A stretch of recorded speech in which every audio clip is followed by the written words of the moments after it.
नमस्कार दोस्तों, मैं कपिल बोला। निकवी क्लासेज में आपका हार्दिक स्वागत है, वह अभिनंदन है।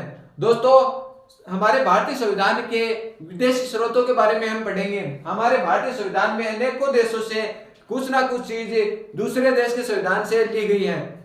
इससे पहले मैं आपको बता दूं कि सबसे पहले लिखित संविधान की बात करें तो संयुक्त राज्य अमेरिका का सबसे पहले लिखित व छोटा संविधान है, जबकि भारत का संविधान सबसे बड़ा और लिखित संविधान माना जाता है। और बात करें अलिखित संविधान, ब्रिटेन का संविधान एक ऐसा संविधान है जो क्या है, एक अलिखित संविधान के रूप में माना जाता है। और सबसे नवीनतम संविधान की बात करें तो किसका संविधान है, तो नेपाल का संविधान सबसे नवीनतम संविधान है। तो देखो दोस्तों, सबसे लिखित संविधान पूछे, विश्व में सर्वप्रथम लिखित संविधान तो अमेरिका का संविधान था और सबसे छोटा लिखित संविधान है। और बात करें अलिखित व मौखिक संविधान की बात करें तो ब्रिटेन का संविधान अलिखित व मौखिक संविधान है।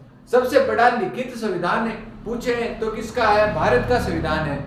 और नवीनतम संविधान पूछे तो किसका है, नवीनतम संविधान है नेपाल का। बात करते हैं हम भारत एक ऐसा देश है जो किसी ना किसी देश से कुछ ना कुछ स्रोत लेकर एक बहुत बड़े संविधान व बहुत बड़े लोकतंत्र देश की स्थापना की गई। जैसे कि हम देखते हैं कि हमारे प्रश्नों में फ्रांस से कौन सी चीज ली गई है, संयुक्त राज्य अमेरिका से कौन सी चीज ली गई है, आयरलैंड से कौन सी चीज ली गई है, ब्रिटेन से कौन सी चीज ली गई है। इस प्रकार हम इस वीडियो में हम विस्तार पूर्वक ये देखेंगे कि विदेशों से भारत के संविधान में कौन कौन से तत्वों को शामिल किया गया है। तो देखो दोस्तों, फ्रांस से कौन से शब्द लिया गया है, गणतंत्र शब्द किससे लिया गया है, फ्रांस से लिया गया है। 2 नंबर पे आती है जीएसटी, जो वर्तमान में 101वां संविधान संशोधन, 1वां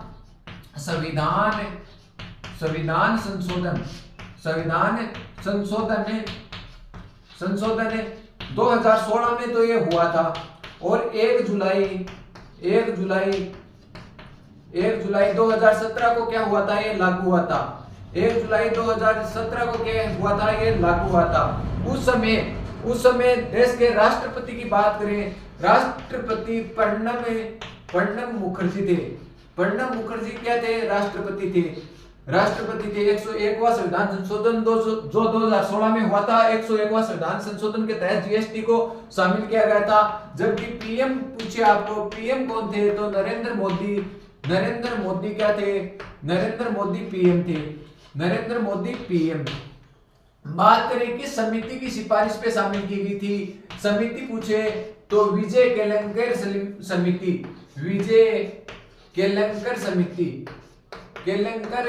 समिति की सिफारिश पे जीएसटी हमारे संविधान में शामिल की गई। जीएसटी शब्द कहां से लिया गया है, फ्रांस से लिया गया है। जीएसटी को शामिल किस अनुच्छेद के तहत है, अनुच्छेद की बात करें, अनुच्छेद 279 की ए के तहत, 279 ए के तहत जीएसटी को हमारे संविधान में शामिल किया गया। देखो दोस्तों, जीएसटी 101वां संविधान संशोधन कब हुआ, 2016 में हुआ। और ये लागू कब हुई देश में, 1 जुलाई 2017 को हुई। और उस समय प्रधानमंत्री पूछे तो नरेंद्र मोदी थे, राष्ट्रपति पूछे तो प्रणब मुखर्जी थे। और इस अनुच्छेद के तहत ये हमारे संविधान में शामिल की गई। 279 ए के तहत जीएसटी को हमारे संविधान में शामिल किया गया था। संविधान में शामिल तो किया गया था, ये किस समिति की सिफारिश पे ये हमारे संविधान में आई थी, तो विजय केलंकर समिति हुई थी, उसके तहत हमारे संविधान में शामिल किया गया। इसके बाद में बात करते हैं हम नीति निर्देशक तत्वों की। नीति निर्देशक तत्व आयरलैंड के तो संविधान से लिए गए हैं, आयरलैंड के संविधान से लिए गए हैं। भाग की बात करें, भाग 4 क में क्या मिलता है, 4 क या ए बोल दें, या ए बोल सकते हैं। नीति निर्देशक तत्व आयरलैंड के संविधान से लिए गए हैं। भाग 4 में इसका वर्णन मिलता है, नीति निर्देशक तत्वों का भाग 4 में इसका वर्णन मिलता है। अनुच्छेद की बात करें तो 36 से 51 तक क्या मिलता है, नीति निर्देशक तत्वों का क्या मिलता है, हमारे संविधान में वर्णन मिलता है। तो नीति निर्देशक तत्वों की बात करें, किस देश के संविधान से लिए गए हैं, आयरलैंड के संविधान से तो लिए गए हैं। भाग 4 में इसका क्या मिलता है, वर्णन मिलता है। अनुच्छेद पूछे तो अनुच्छेद 36 से 51 तक भारतीय संविधान में नीति निर्देशक तत्वों के बारे में बताया गया है। इसके बाद में आयरलैंड के संविधान से क्या लिया गया है, आयरलैंड के संविधान से राष्ट्रपति का निर्वाचन मंडल की बात करें तो अनुच्छेद की बात करेंगे, राष्ट्रपति के अनुच्छेद 54 में राष्ट्रपति के निर्वाचन मंडल के बारे में बताया गया कि राष्ट्रपति के निर्वाचन में कौन कौन से सदस्य भाग लेंगे, जैसे लोकसभा के सदस्य, राज्यसभा के सदस्य, चुनाव हुए विधानसभाओं के सदस्य। इसमें मनोनीत सदस्य क्या नहीं लेंगे, भाग नहीं लेंगे, क्योंकि वो तो राष्ट्रपति चुनता है। राष्ट्रपति के विरुद्ध महाभियोग की प्रक्रिया होगी तो उसमें मनोनीत सदस्य भाग लेंगे। इस प्रकार की सारी बातें इस निर्वाचन मंडल में बताई गई हैं कि राष्ट्रपति के निर्वाचन मंडल में कौन कौन से सदस्य भाग लेंगे। अनुच्छेद 54 के तहत ये बताया गया है। ये बात करते हैं राष्ट्रपति के निर्वाचन की पद्धति कहां से ली गई है, तो राष्ट्रपति के निर्वाचन की पद्धति अनुच्छेद 55 के तहत ये शामिल की गई है। किस देश के संविधान से? आयरलैंड के संविधान से। राष्ट्रपति की निर्वाचन पद्धति किस प्रकार की है, बात करें तो एकल संक्रमणीय मत पद्धति बोलते हैं इसे, मत पद्धति, एकल संक्रमणीय मत पद्धति बोली जाती है किसे? राष्ट्रपति के निर्वाचन पद्धति को। इसे ही बोला जाता है, दूसरा नाम है थॉमस हेयर पद्धति के नाम से। थॉमस हेयर पद्धति। तो राष्ट्रपति की निर्वाचन पद्धति का क्या नाम है? एकल संक्रमणीय मत पद्धति या थॉमस हेयर पद्धति। किसमें वर्णन मिलता है? अनुच्छेद 55 में वर्णन मिलता है। दोस्तों एक बार दो देशों के संविधान के में से हमें कौन कौन से तत्व प्राप्त हुए हैं इसके बारे में हमने अध्ययन किया है। एक बार हम इसका फिर से वापस रिवीजन करते हैं। देखो दोस्तों, फ्रांस से कौन सा शब्द लिया गया है? गणतंत्रात्मक शब्द लिया गया है। और एक दूसरा फ्रांस से कौन सा शब्द लिया गया है? जीएसटी 101वां संविधान संशोधन 2016 के तहत इसे जीएसटी में संशोधन किया गया। जीएसटी में संशोधन हुआ तो किस अनुच्छेद के तहत ये शामिल हुई? अनुच्छेद 279A के तहत ये हमारे संविधान में क्या की गई थी? शामिल की गई थी। इसके लिए कौन सी समिति का गठन किया गया था? जीएसटी का गठन करने के लिए तो विजय केलेंकर समिति का गठन किया गया था। 101वां संविधान संशोधन हुआ तो प्रधानमंत्री पूछे तो नरेंद्र मोदी थे, जबकि राष्ट्रपति पूछे तो प्रणब मुखर्जी थे। और ये जीएसटी कब लागू हुई हमारे देश में? 1 जुलाई 2017 को ये लागू हुई थी। इसके बाद में बात करते हैं कि आयरलैंड से हमारे देश के संविधान में कौन से तत्व शामिल किए गए हैं। तो आयरलैंड से नीति निर्देशक तत्व शामिल किए गए हैं, जो जिसका वर्णन भाग 4 में, हमारे संविधान में 22 भाग हैं और 12 मूल संविधान में 22 भाग थे, जबकि 8 अनुसूचियां थी और 395 अनुच्छेद थे। वर्तमान में जैसे 42 के तहत मूल कर्तव्यों को शामिल किया गया है। इस प्रकार से देखें तो मूल संविधान में 25 भाग बताते हैं, परंतु भाग तो वर्तमान में भी 22 ही है, परंतु 4A 4 9 इस प्रकार से शामिल कर वर्तमान में 25 भाग संविधान के बताते हैं। और अनुच्छेदों की बात करते हैं तो जैसे अनुच्छेद 21 जोड़ दिया गया है, इस प्रकार से जैसे 79A जोड़ा गया है, संविधान संशोधन कर अनेक अनुच्छेद जोड़ दिए गए हैं। तो इस प्रकार 470 अनुच्छेद हैं, वह 12 अनुसूचियां हैं। इस प्रकार से संविधान का उल्लेख है। तो इसमें क्या है? राष्ट्रपति का निर्वाचन मंडल किस देश के संविधान से शामिल किया गया तत्व है? तो आयरलैंड के। राष्ट्रपति का निर्वाचन मंडल का उल्लेख किस अनुच्छेद में मिलता है, ये बात पूछे तो अनुच्छेद 54 में राष्ट्रपति का मंडल का उल्लेख मिलता है। इसके बाद में बात करते हैं राष्ट्रपति की निर्वाचन पद्धति किस प्रकार से राष्ट्रपति का निर्वाचन होता है उसके बारे में कि कहां से लिया गया है? आयरलैंड के संविधान से लेकर ये चीज हमारे संविधान में शामिल की गई है। तो इसका वर्णन किस में मिलता है? अनुच्छेद 55 में इसका वर्णन मिलता है। और किस पद्धति के माध्यम से राष्ट्रपति का चुनाव होगा? तो एकल संक्रमणीय मत पद्धति के माध्यम से क्या होगा? राष्ट्रपति का निर्वाचन होगा। और इसे ही दूसरा नाम क्या है? थॉमस हेयर पद्धति के नाम से भी इसे जाना जाता है। दोस्तों आपको समझ में आ गया होगा। नीति निर्देशक तत्वों का वर्णन पूछे तो अनुच्छेद 36 से 51 तक मिलता है। इस प्रकार एक बार इसका स्क्रीनशॉट लें, फिर हम आगे देखते हैं कि किस प्रकार से और कौन से देश से कौन सा स्रोत हमारे संविधान में शामिल किया गया है। एक बार आप इसका स्क्रीनशॉट लें। दोस्तों हम आगे चलते हैं। देखो दोस्तों, ऑस्ट्रेलिया से कौन से तत्व हमारे देश के संविधान में शामिल किए गए हैं इसके बारे में बात करते हैं। ऑस्ट्रेलिया से समवर्ती सूची ली गई है। समवर्ती सूची में कानून कौन बनाता है? कानून की बात करें तो कानून कौन बनाता है? केंद्र तथा राज्य दोनों मिलकर कानून बनाते हैं। केंद्र व राज्य मिलकर दोनों कानून बनाते हैं। केंद्र व राज्य दोनों मिलकर क्या बनाते हैं? समवर्ती सूची में कानून बनाते हैं। 7वीं अनुसूची में इसका वर्णन मिलता है। सातवीं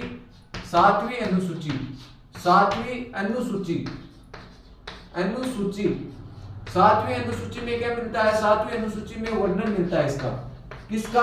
समवर्ती सूची का। 7वीं अनुसूची में 3 प्रकार की सूची बताई गई है। कौन कौन सी सूची? संघ सूची, राज्य सूची और समवर्तीय सूची। समवर्तीय सूची को कहां से शामिल किया गया है? ऑस्ट्रेलिया के संविधान से शामिल किया गया है। इस पे कानून कौन बनाती है? केंद्र व राज्य मिलकर बनाती है। संघ सूची बताएं आपको, 7वीं अनुसूची में 3 सूचियां मिलती है, संघ सूची, राज्य सूची और समवर्ती सूची। संघ सूची पे कानून बनाने का कार्य कौन करती है?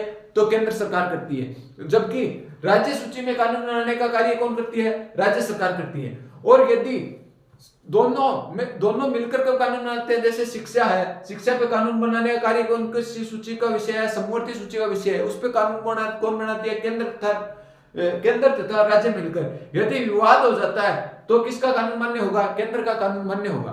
बात यह है। इसके बाद में बात करते हैं केंद्र तथा राज्यों के बीच में संबंध। केंद्र और राज्यों के बीच में संबंध पूछे, केंद्र तथा राज्यों के बीच में संबंध की बात चले तो किसके देश के संविधान से ली गई है? तत्व है ऑस्ट्रेलिया के संविधान से। फिर बात करते हैं प्रस्तावना की भाषा। प्रस्तावना की भाषा कहां से ली गई है? प्रस्तावना की भाषा ऑस्ट्रेलिया के संविधान से ली गई है। प्रस्तावना को संविधान की मूल आत्मा कहा है, मतलब संविधान की मूल आत्मा पूछे तो प्रस्तावना को कहा है। और प्रस्तावना को संविधान की भाषा कहां से ली गई है? प्रस्तावना की भाषा ऑस्ट्रेलिया के संविधान से शामिल की गई है। बात करते हैं कि प्रस्तावना शब्द कहां से लिया गया है, तो ये शब्द आ जाए तो कहां से लिया गया है? वो ऑस्ट्रेलिया से लिया गया है। तो ध्यान में रखना, प्रस्तावना की भाषा ऑस्ट्रेलिया से, जबकि प्रस्तावना शब्द कहां से लिया गया है? तो वो संयुक्त राज्य अमेरिका से लिया गया है। इस बात करते हैं कर्नाटक से। कर्नाटक से कौन सी चीजें हमारे देश के संविधान में शामिल की गई हैं? सरकार की संघीय व्यवस्था। सरकार में जो केंद्र में व्यवस्था होती है, संघ तथा राज्य सूची के विषय थे, तो संघ की जो व्यवस्था है वो कहां से ली गई है? कर्नाटक के संविधान से हमारे भारतीय संविधान में शामिल की गई है। केंद्र की अवशिष्ट शक्ति, केंद्र के पास अवशिष्ट शक्ति प्रदान की गई है, जैसे समवर्ती सूची। समवर्ती सूची में कानून मान्य किसका होगा? किसका कानून मान्य होगा? केंद्र का होगा। यदि विवाद हो जाए तो उसे एक विशेष प्रकार की कुछ शक्तियां, अवशिष्ट शक्तियां प्रदान की गई हैं। वो कहां से ली गई हैं? कर्नाटक के संविधान से ली गई हैं। केंद्र के पास अवशिष्ट शक्तियां प्रदान की गई हैं, वो किस देश के संविधान से ली गई हैं? तो कर्नाटक के संविधान से। तो आगे चलते हैं। तो संघ तथा राज्यों के बीच में शक्तियों का विभाजन। संघ और राज्यों के बीच में शक्तियों का विभाजन पूछे तो किस देश के संविधान से ली गई है?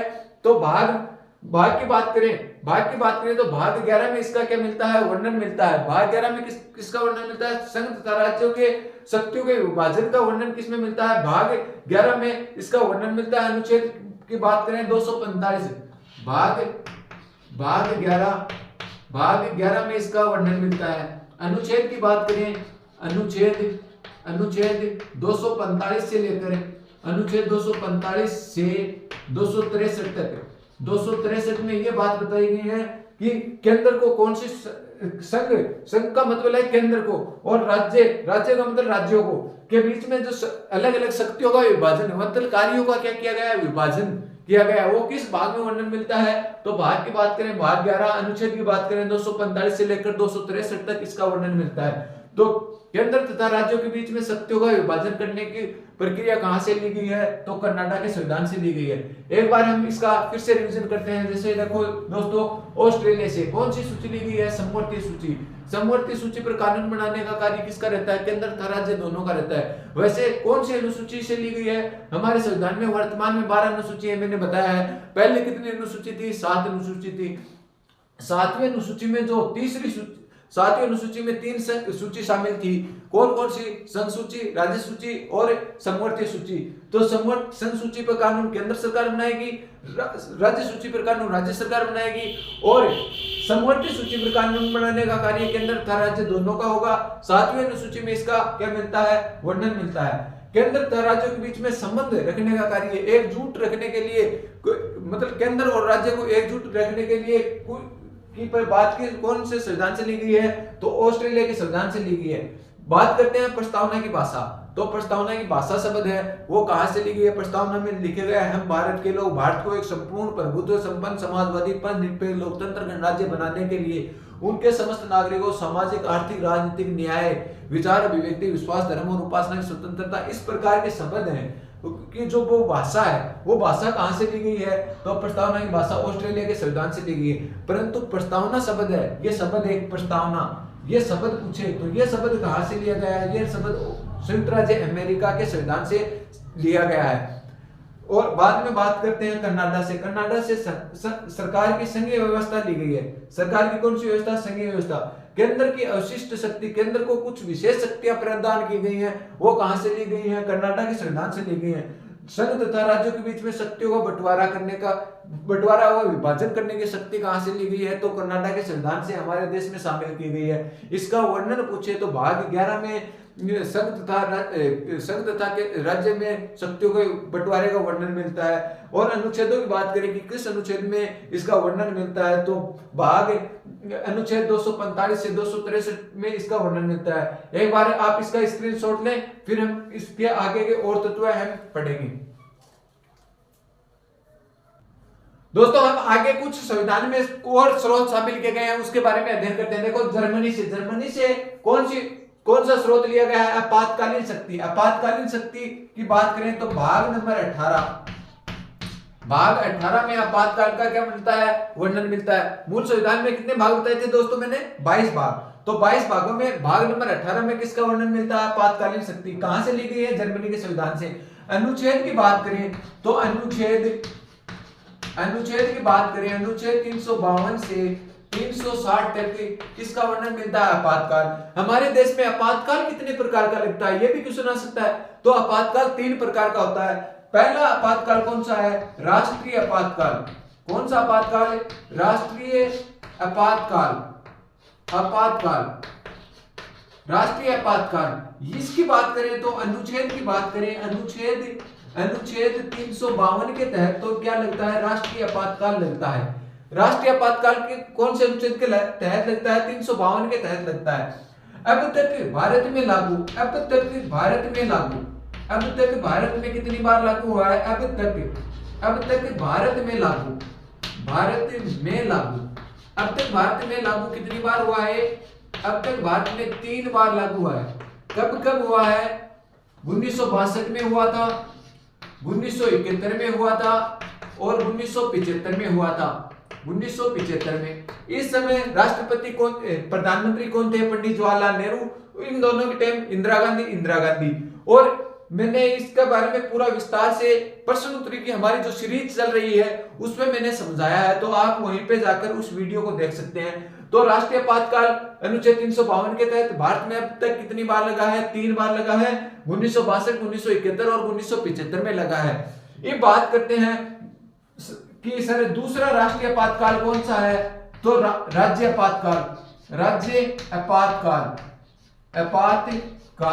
आपातकाल ये कौन से अनुच्छेद के तहत लगता है?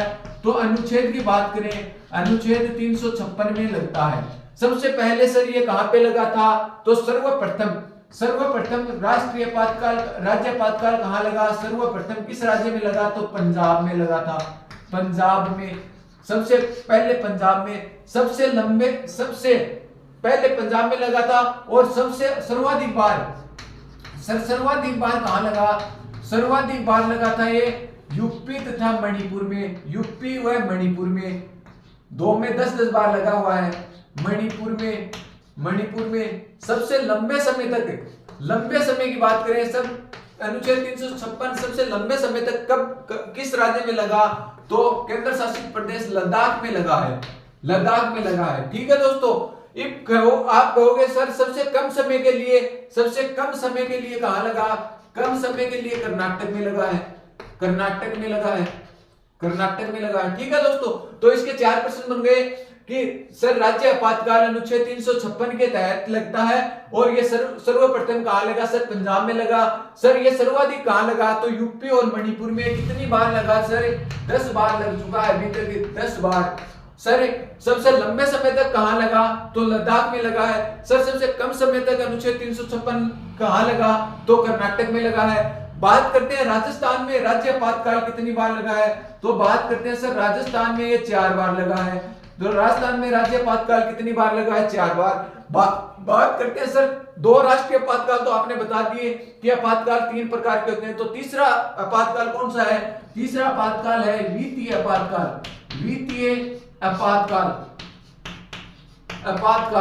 वित्तीय आपातकाल ये कौन से अनुच्छेद के तहत लगता है? ये अनुच्छेद 360 के तहत लगता है। ये भारत में अभी तक लागू नहीं, भारत में लागू नहीं हुआ है, भारत में लागू नहीं हुआ है, भारत में लागू नहीं हुआ है वित्तीय आपातकाल। ठीक है, भारत में एक भी बार लागू नहीं हुआ है वित्तीय आपातकाल। एक बात करते हैं जापान में। जापान से सर कौन कौन से स्रोत शामिल किए गए हैं? तो जापान से अनुच्छेदों की जो प्रक्रिया, जब हम बात करते हैं अनुच्छेद 1, अनुच्छेद 2, अनुच्छेद 21 का है, अनुच्छेद 52 में भारत का राष्ट्रपति, अनुच्छेद 53 में कार्यपालिका की शक्ति राष्ट्रपति में निहित होगी, इस प्रकार की हम बात करते हैं। अनुच्छेद 356 पढ़ रहे हैं, 352 पढ़ रहे हैं, तो ये अनुच्छेदों की एक विविध श्रेणी से यह प्रक्रिया कहां से ली गई है? तो यह प्रक्रिया जापान के संविधान से ली गई है। और विधि द्वारा स्थापित, तो विधि से कानून बनाने की प्रक्रिया भी कहां से? जैसे अनुच्छेद 1 क्रम में है, इसी प्रकार विधि से कोई कानून निर्माण की प्रक्रिया कहां से ली गई है? तो जापान से ली गई है। दोस्तों एक बार हम इसका वापस से रिवीजन करते हैं। जैसे कि जर्मनी से किस चीज की व्यवस्था ली गई है? आपातकालीन की व्यवस्था ली गई है। सर आपातकालीन की व्यवस्था कहां से ली गई है? जर्मनी से। नॉर्मल क्वेश्चन हो गया। इसके बाद में बात करते हैं कि सर आपातकाल का वर्णन किस भाग में मिलता है? हमारे संविधान में तो 22 भाग हैं, तो 22 भाग में से भाग नंबर 18 में किसका वर्णन मिलता है? आपातकाल का वर्णन मिलता है। सर इसके अनुच्छेदों की भी कुछ चर्चा कर लेते हैं। तो अनुच्छेद 352 से लेकर 360 तक किसका वर्णन मिलता है? आपातकाल का वर्णन मिलता है। सर बाद में आगे बात करते हैं कि आपातकाल होते कितने प्रकार के हैं? सर देश में कितने प्रकार के आपातकाल लगते हैं? तो 3 प्रकार के राष्ट्रीय आपातकाल लगते हैं। एक तो हो गया राष्ट्रीय आपातकाल। राष्ट्रीय आपातकाल अनुच्छेद 352 के तहत लगता है सर। और कितनी बार लगा है? अभी तक भारत में 3 बार लगा है। कब कब लगा है? 1962 में पंडित जवाहरलाल नेहरू थे प्रधानमंत्री, 1971 में इंदिरा गांधी प्रधानमंत्री थी, और 1975 में आपातकाल लगा था, उस समय में इंदिरा गांधी प्रधानमंत्री थी। फिर आगे चलकर बात करते हैं सर 356 में राज्य आपातकाल लगता है, और उसमें एक राज्य की जितनी भी शक्तियां होती हैं उसको क्या कर दिया जाता है? बंद कर दिया जाता है। और ये राजस्थान में अभी तक 4 बार लगा है। सर राज्य आपातकाल सर्वप्रथम किस राज्य पे लगा था? तो सर पंजाब पे लगा था। सर सर्वाधिक कार्यकाल के लिए किस पे लगा था? कितनी बार? तो यूपी और मणिपुर में 10 बार राज्य आपातकाल लगा, अनुच्छेद 356 लगा है। सबसे लंबे समय की बात करें तो सबसे लंबे समय तक लद्दाख में राज्य आपातकाल लगा है, और सबसे कम समय की बात करें तो सबसे कम समय में राज्य आपातकाल कर्नाटक में लगा है। उसके बाद में तीसरा आपातकाल कौन सा है? तो तीसरा आपातकाल है वित्तीय आपातकाल। वित्तीय आपातकाल अनुच्छेद 360 के तहत तो क्या लगता है? कौन से अनुच्छेद के तहत लगता है? अनुच्छेद 360 के तहत। यह भारत में एक भी बार लागू नहीं हुआ। एक चीज और ध्यान में रखना दोस्तों, आपातकालीन की व्यवस्था कहां से ली गई है? ये प्रश्न पूछे तो जर्मनी के संविधान से, परंतु ये नाम आ जाए वित्तीय आपातकाल, वित्तीय आपातकाल के बारे में पूछे तो ये प्रक्रिया कहां से ली गई है? यूएसए के संविधान से ली गई है। आपसे क्वेश्चन पूछ लिया जाए कि वित्तीय आपातकाल की प्रक्रिया किस देश के संविधान से ली गई है, तो आप यहीं पे आंसर ये मत कर देना फिर जर्मनी, फिर क्या हो जाएगा? आपका क्वेश्चन गलत हो जाएगा। और ये फर्स्ट ग्रेड में आया था और बहुत लोगों का गलत हुआ था। उसमें क्वेश्चन दिया था कि वित्तीय आपातकाल की व्यवस्था हमारे संविधान में किस देश के संविधान से शामिल किया गया स्रोत है? तो किस देश से? तो बच्चों ने ज्यादातर आंसर क्या दिया था? जर्मनी दिया था। हालांकि जर्मनी से वित्तीय आपातकाल नहीं लिया गया है, वित्तीय आपातकाल संयुक्त राज्य अमेरिका से लिया गया है। तो इस बात का आप बहुत ज्यादा ध्यान रखना आपको। तो वित्तीय आपातकाल की व्यवस्था जर्मनी के संविधान से न लेकर संयुक्त राज्य अमेरिका के संविधान से प्राप्त की गई है। अब बात करते हैं जर्मनी से। जर्मनी से अनुच्छेद की प्रक्रिया कहां से ली गई है? कि अनुच्छेद 1, अनुच्छेद 52, अनुच्छेद 57, अनुच्छेद 352 बात कर रहे हैं हम। अनुच्छेद 352 की कर रहे हैं, अनुच्छेद 356, ये अनुच्छेदों की प्रक्रिया कहां से ली गई है? तो ये जर्मनी के संविधान, जापान के संविधान से प्राप्त की गई है। और विधि से कानून निर्माण की प्रक्रिया की बात करें कि विधि द्वारा स्थापित संविधान की रक्षा के लिए वह संविधान को विधि एक प्रक्रिया के माध्यम से उसका निर्माण किया जाए, यह प्रक्रिया कहां से ली गई है? विधि द्वारा स्थापित कानून की प्रक्रिया भी कहां से ली गई है? जापान से ली गई है। दोस्तों एक बार इसका आप स्क्रीनशॉट लें, उम्मीद करता हूं आपको समझ में आ रहा है। फिर हम आगे के कुछ एक तत्व और पढ़ते हैं। दोस्तों हम आगे देखते हैं कि हमारे देश में कौन कौन से स्रोत और किस देश से शामिल किए गए हैं। तो बात करते हैं दक्षिणी अफ्रीका। दक्षिणी अफ्रीका से क्या किया गया है? संविधान में संशोधन की प्रक्रिया शामिल की गई है। संविधान में संशोधन संविधान में संशोधन की प्रक्रिया कहां से शामिल की गई है? दक्षिणी अफ्रीका से शामिल की गई है। हम बात कर रहे हैं बार बार में कि ये संशोधन इस प्रकार से कर दिया गया है, ये संशोधन इस प्रकार से कर दिया गया है, ये प्रक्रिया कहां से शामिल की गई है? तो दक्षिणी अफ्रीका से। ये बात करते हैं सर ये किस भाग में इस संविधान में संशोधन का वर्णन मिलता है? तो भाग की बात करें, भाग नंबर 20 में किसका वर्णन मिलता है? भाग नंबर 20 में संशोधन का वर्णन मिलता है। अनुच्छेद की बात करें सर, अनुच्छेद का वर्णन अनुच्छेद 368 में क्या किया जाता है? संशोधन के बारे में, वर्णन के बारे में बताया गया है। संविधान में संशोधन कौन करने का कार्य करता है सर? तो संविधान में संशोधन करने का कार्य हमारे संसद के 2 सदन होते हैं। कौन कौन से सदन है? लोकसभा और राज्यसभा। यदि संसद के अंग पूछे तो मैंने बताया था, प्रश्न उत्तरी की क्लास में मैंने करवाया है कि संसद के 3 अंग होते हैं। सदन की बात करें तो संसद के सदन होते हैं 2। संसद का वर्णन अनुच्छेद 79 में मिलता है, जबकि लोकसभा अनुच्छेद 81 में और राज्यसभा अनुच्छेद 80 में इसका वर्णन मिलता है। और संसद के सदन अंग तीसरा अंग कौन सा होता है? राष्ट्रपति होता है। सदन पूछे तो लोकसभा और राज्यसभा। राज्यसभा यदि चाहे जैसे जीएसटी 101वां संविधान संशोधन हमने आज ही पढ़ा है कि फ्रांस के संविधान से ये संशोधन कर हमारे संविधान में अनुच्छेद 279 के तहत ये शामिल की गई है। इस प्रकार का संशोधन होता है तो वो करने का कार्य कौन करता है? तो हमारी संसद में लोकसभा और राज्यसभा होती है, उसमें से कोई भी एक कानून काट के बना के लाता है। जैसे लोकसभा ने कोई कानून बनाया कि हमें जीएसटी लागू करनी है, जीएसटी लागू करनी है तो संशोधन करना पड़ेगा, तो वो बिल पहले लोकसभा में पास होगा पूर्ण बहुमत के साथ, मतलब 1/3 से ज्यादा बहुमत बिल को पास कराने के लिए अति आवश्यक है। फिर उसके बाद में वो बहुमत जाएगा राज्यसभा के पास। राज्यसभा उसे 14 दिन में या तो मंजूरी दे देती है, लौटा देती है, 14 दिन तक राज्यसभा अपने पास रख सकती है। उसके बाद में यदि वो मंजूरी नहीं देती है तो भी वो स्वतः ही क्या हो जाता है? मान्य मान लिया जाता है। उसके बाद में वो जाता है राष्ट्रपति के पास, राष्ट्रपति उस पर हस्ताक्षर कर देता है तो वो क्या बन जाता है? कानून का निर्माण ले लेता है। इसी प्रकार हमारे संविधान में संशोधन होता है। तो जो दोस्तों संविधान में संशोधन की प्रक्रिया कहां से ली गई है? दक्षिणी अफ्रीका के संविधान से ली गई है। हम ये पूरा डिटेल से पढ़ेंगे कि किस प्रकार से संशोधन होता है, क्या लोकसभा होती है, क्या राज्यसभा होती है। तो संशोधन की प्रक्रिया किस देश के संविधान से? भाग 20 से अनुच्छेद 368 के तहत। एक बार तो हम हमारे चैनल पे क्या पढ़ रहे हैं? संविधान के प्रमुख स्रोत पढ़ रहे हैं। तो स्रोतों में आपको मोटे तौर पे यह समझाया जा रहा है कि कौन से भाग में इसका वर्णन है, किस प्रकार कौन से अनुच्छेद में इसका वर्णन है। परंतु हम जिस प्रकार से जैसे जैसे टॉपिकों में आगे बढ़ेंगे उसी प्रकार से इसका क्या करेंगे? हम एक विस्तार पूर्वक अध्ययन करेंगे। जैसे लोकसभा आएगा तो लोकसभा का पूरा विस्तार से अध्ययन करेंगे। जैसे राष्ट्रपति आ गया तो राष्ट्रपति का वर्णन कौन से अनुच्छेद में मिलता है, राष्ट्रपति का निर्वाचन किस प्रकार से होता है, राष्ट्रपति के निर्वाचन में कौन कौन से सदस्य भाग लेते हैं, राष्ट्रपति के पास कौन सी शक्तियां होती है, राष्ट्रपति के क्षमादान की शक्ति किस अनुच्छेद के तहत दी गई है, राष्ट्रपति किसके तहत से सर्वोच्च न्यायालय से परामर्श मांग सकता है, जैसे अनुच्छेद 143 में परामर्श मांगने की शक्ति प्राप्त है, जैसे क्षमादान की शक्ति अनुच्छेद 72 में प्राप्त है। और राष्ट्रपति कौन से अनुच्छेद के तहत संयुक्त अधिवेशन बुला सकता है? तो राष्ट्रपति अनुच्छेद 108 के तहत संयुक्त अधिवेशन बुलाने का कार्य करता है। जैसे संसद का सत्र नहीं चल रहा है, संसद के 3 सत्र होते हैं, उसके 3 सत्रों 2 सदन 6 महीनों के अंदर संयुक्त अधिवेशन होना अनिवार्य है। तो यदि दोनों अधिवेशन नहीं हुए, दो अधिवेशन तो क्या अनिवार्य है, 6 महीनों के से अधिक अंतराल नहीं होना चाहिए। यदि वो समय पर नहीं आते तो अनुच्छेद 108 के तहत राष्ट्रपति क्या करता है? संयुक्त अधिवेशन बुलाने का कार्य करता है। इस प्रकार से हम पॉलिटिकल का एक एक क्वेश्चन पूरा डिटेल से भी अध्ययन करेंगे। तो इस प्रकार से हम हमारे चैनल पे, आपको पता है आपके चैनल पे क्या चल रहा है, एक तो चल रहा है प्रश्नोत्तरी की सीरीज और दूसरी किसकी चल रही है? थ्योरी की सीरीज चल रही है। तो थ्योरी की सीरीज में हमारी आज की तीसरी क्लास है। इस प्रकार से आप सहयोग करते रहेंगे तो आगे से आगे हम थ्योरी भी पूरी आपको कंप्लीट थ्योरी व प्रश्नोत्तरी के साथ पूरी पॉलिटिकल समाप्त करेंगे। तो आपको ये चैनल पसंद आ रहा होगा, आप इसे देखो और आगे बढ़ाने का कार्य करो। आपके लिए आज इतना ही, धन्यवाद।